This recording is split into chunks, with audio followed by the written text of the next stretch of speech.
सुप्रभात मित्र हो.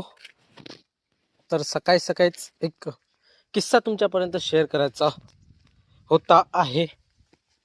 किस्सा असं की काल आम्ही गवत आणताना ना रस्त्यामध्ये म्हाळुंगे स्टॉप आणि काशिंगे स्टॉपच्या मध्ये एक आम्हाला वांदर मंकी, आम्ही त्यांना वांदर बोलतो, तिथे एका गाडीवाल्याने कोणीतरी ठोकला त्याला.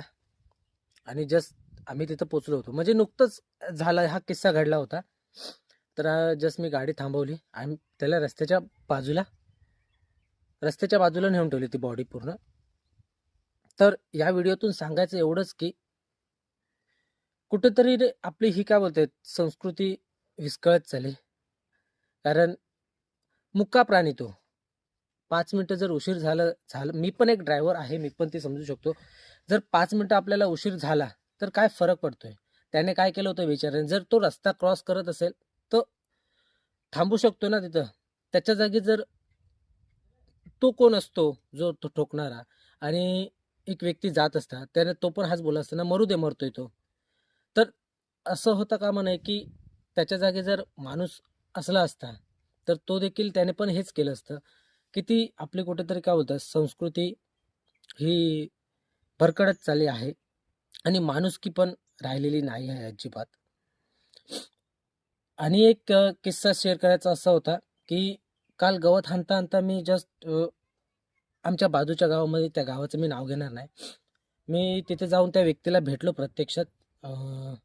त्याचं की ॲक्सिडेंट झालेलं आहे 5-6 महिन्यापूर्वी. तिची आई बोलत असताना अक्षरशः भावूक झाली, ती रडत होती. एवढी ती भावूक झाली, भरपूर काय सांगत होती. आणि जो ठोकणारा होता गाडीवाला, तो आपल्या बाजूच्याच गावचा होता, म्हाळून घेतला. ज्याने कोणी ठोकलं असेल तो मला माहिती आहे, मी त्याचंही व्हिडिओमध्ये ह्या नाव घेणार नाही.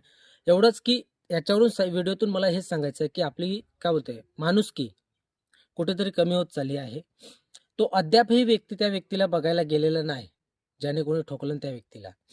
त्याचा पाय पूर्ण फ्रॅक्चर झालेला आहे.